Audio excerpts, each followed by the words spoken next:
2020년 한 기업의 비즈니스실에 신임 본부장이 입사합니다. 이 신임 본부장은 부하 여직원과도 무난하게 잘 지내는데요. 반년쯤 지났을 때 본부장이 여직원에게 폭탄 발언을 합니다. 이성으로 좋아한다는 겁니다. 당황한 여직원은 유부남이었던 본부장에게 선을 긋고 거절의 의사를 표현했는데요. 하지만 일방적인 사랑 고백과 집착은 멈출 줄을 몰랐습니다. 심지어 다른 상사와의 관계를 의심하고 그동안 행복했었다라며 극단적인 선택을 한다는 이메일까지 보내는데요. 이 사건, 과연 어떤 결말이 나왔을까요? 자, 다시 한번 정리를 하면 본부장, 고위 임원이겠죠. 본부장과 여직원 사이에서 있었던 일인데, 자, 두 사람의 만남부터 조금 정리를 해보죠. 네, 일단 이 남성은 지난 2020년 여름에 이 비즈니스실 본부장으로 입사를 했습니다. 이 피해 여직원은 해당 비즈니스실의 이 산하에서 근무를 하고 있었고요. 이 본부장은 유부남, 여직원은 결혼을 하지 않은 상태였습니다. 처음에 이 두 사람은 그냥 일반적인 직장 상사와 부하 직원 관계였습니다. 하지만 본부장 입사 6개월 이후부터 여직원에게 한 어떤 발언과 행동 때문에 이 관계가 뒤틀리기 시작합니다. 어떤 발언이었죠? 그렇습니다. 이 본부장이 사실은 문자 메시지를 보냈는데 뭐라고 보냈냐면 이성으로 좋아한다는 문자를 보냈습니다. 근데 이 본부장은 유부남이거든요. 그러니까 이 직원이 여직원이 볼 때에는 이거 아니다 싶어가지고 상사 이상으로 생각해 본 적은 없다면서 확실하게 선을 그었어요. 앞으로 그러지 않을 것이라고 생각했던 거죠. 자, 보통 그 박 변호사님, 네. 뭐 그러니까 이건 유부남이라는 사람이 이렇게 하는 것부터가 말도 안 되지만, 그게 유부남이든 아니든 뭐 총각이라도 이렇게 구애를 했는데 거절하면 거기서 딱 멈춰야죠. 대부분 그렇죠. 대부분 뭐 요즘은 뭐 10번 찍어 안 나와 이런 말도 없을 뿐더러 그게 심해지면 스토킹이 될 수 있기 때문에 그걸 떠나서라도 이렇게 아주 정식으로 거절한 거잖아요. 상사 이상으로 생각이 없다라고 했는데 그럼에도 불구하고 문자 메시지를 반복해서 보냈던 것 같습니다. 특히 이런 문자도 있었어요. 듣기 싫죠, 당연히. 듣기 싫은데 보고 싶고 내일 봐요, 예뻐요. 이렇게 문자를 보내기도 했고요. 그러니까 주말을 보내니까 주말만이라도 푹 쉬세요. 답을 또 했어요, 상사니까. 그러니까 또 누구누구씨 좋아요, 많이. 또다시 이렇게 선을 그어줘요. 본부장님도 가정 있으시잖아요. 거기 가서 있어라 이렇게 얘기했는데 그럼에도 불구하고 이런 메시지를 계속적으로 반복해서 보냈습니다. 자, 이거 잠깐만 좀 계속 보여주세요. 그러니까 듣기 싫겠지만 뭐 저렇게 얘기를 하면 저 부하 직원 입장에서는 이 인간 진짜 그냥 씹을 수는 없고. 그렇죠, 상사니까요. 네. 그러니까 야, 좀 입 좀 닥쳐라 한 마음에서 주말만이라도 푹 쉬세요 하면서 그냥 진짜 의리하지 어쩔 수 없이 조용히 있어라 이 뜻이죠. 그렇죠. 입 닫으라는 얘기잖아요. 근데 그걸 보고 또 얘가 또 이렇게 하는구나 하면서 또 이렇게 시작을 한 건데, 자, 들으신 것처럼 그냥 혼자 이렇게 상상의 나래를 그냥 하다가 아니 중요한 건 유부남이잖아요. 네, 맞습니다. 하지만 그렇게 거절당하고 난 이후에도요, 이 본부장은 그야말로 단식 투쟁에 나서기도 합니다. 감정적으로 지친다, 이런 이유로 식사를 거르기 시작을 한 건데요. 그러니까 여직원이 자기 때문에 그러는 거다 보니 마음이 쓰여서 식사 챙겨라, 이런 식으로 얘기를 했다고 합니다. 그랬더니 걱정 안 해주면 내일도 밥 안 먹으려고 했는데 이런 메시지를 보냅니다. 걱정받고 싶어서 그랬다는 거죠. 여기에 더해서 이 본부장은 메시지로 이 여직원한테 다른 상사 누구가 당신을 좋아한다는데 어떤 관계냐 이런 얘기를 하고요. 대표랑 사귀고 있는 사이 아니냐 이런 걸 묻기도 합니다. 그 외에도 다른 사람들을 언급하면서 이 중에서 만나는 사람 누구예요? 이런 메시지를 보내기도 합니다. 그래서 여직원은 결국 제가 만나는 사람이 누구인지가 도대체 뭐가 중요하냐? 궁금해하지 않으셨으면 한다. 이렇게 선을 긋는 메시지를 보냈습니다.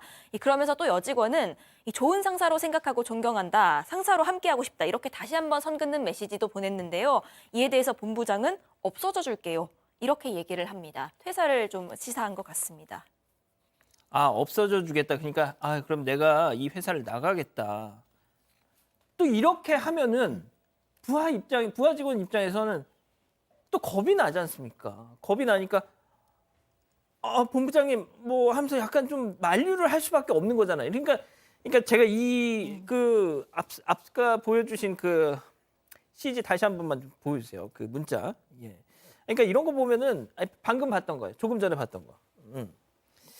그러니까 이런 거 보면은 소장님 네. 계속 뭔가 겁을 주잖아요.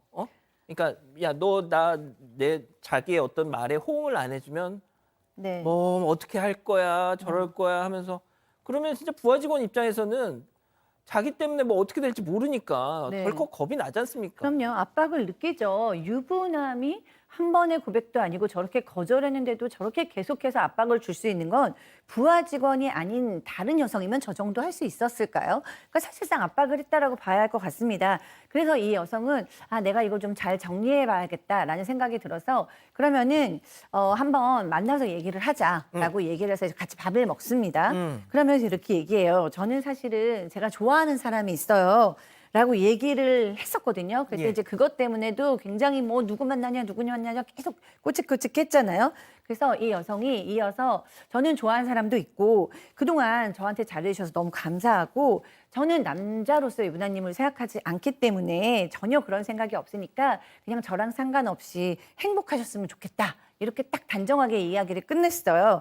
그랬더니 이 남성은 이 얘기에 대해서 합리적이고 객관적이게 대답을 하는 것이 아니라 거기서 나 지금 너랑 손잡고 싶고 또 키스도 하고 싶고 그러고 차라리 뺨을 맞고 끝내야 되는데 여기까지 이렇게 왔다라고 얘기하면서 성희롱을 이어갔습니다.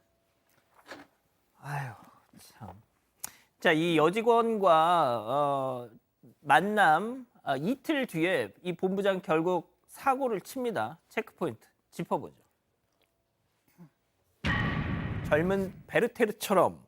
박 변호사님, 이게 무슨 얘기죠? 젊은 베르테르의 아픔, 슬픔. 이 괴테가 쓴 소설이에요. 이 베르테르가 어떤 사랑을 이기지 못하고 극단적 선택을 했던 그런 어떤 내용이 담긴 소설인데 지금 이 본부장이 이 이후에 이메일을 하나 보냅니다. 그 이메일 내용이 조금 극단적 선택을 암시하는 내용인데 이렇게 보내요. 제 생의 마지막 1년은 가장 설레기도 했고 기쁘기도 했고 가장 슬피기도 했습니다. 친한 동료 한 명 사라지는 거예요. 잘 마무리해 주세요. 제 자리 다 버려주세요. 라고 메일을 보낸 다음에 그 다음 날 출근하지 않습니다. 와. 상당히 이 피해 여성 입장에서는 충격을 받았지 않을까 이렇게 보입니다. 아니, 세상에, 소장님. 그러니까 극단적인 선택을 암시하는 메일. 그러니까 출근을 안 했어요. 네. 그럼 진짜 이 정말 덜컥 내려앉지 않겠습니까? 덜컥 내려앉죠. 근데 뭐 이 사람은 제가 봤을 때는 좀 정서적인 어떤 좀 어려움을 이미 겪고 있었을 것 같아요. 왜냐하면 이성관계에 있어서 극단적인 행동을 하는 사람들이 있어요. 나 죽겠다. 나 이제부터 단식하겠다. 너 없으면 한시도 살 수 없다. 다른 사람 만나고 있는 거 아니냐. 이제 질투도 굉장히 심하고 이런 양상을 다 보여주기 때문에 어쨌든 이 여성은 너무 겁이 났어요. 더 이상은 이렇게 있으면 안 되겠다라고 생각을 해서 이제 마음을 먹고 회사에 이사님한테 얘기를 합니다. 이런 일이 있었고 네네. 이런 이메일을 받아서 사실 겁도 난다. 근데 어쨌든 오늘 출근도 하지 않았다. 다시 돌아오겠지만 나는 이 사람의 징계를 원하고 인사 조치를 원한다. 이렇게는 살 수가 없다. 그리고 정상적인 관계 회복은 더 이상 불가능하다고 생각한다. 이렇게 고충 사유서를 냈어요. 그랬더니 이제 뭐 회사에서는 당연히 이제 문제가 크다고 느꼈기 때문에 이 남성을 징계 처분에 들어갔고 결국에는 해고를 했습니다. 그리고 이제 그 명명은 직장 내 괴롭힘과 성희롱이었어요. 근데 이제 이거에 대해서 이 본부장은 받아들일 수 없다라고 얘기하면서 회사를 상대로 해서 해고 무효 확인 소송 제기를 들어갔습니다. 해고 무효 확인 소송. 억울하다. 뭐가 억울했다는 거죠? 본인 생각에 법정에서 뭐라고 했냐면요.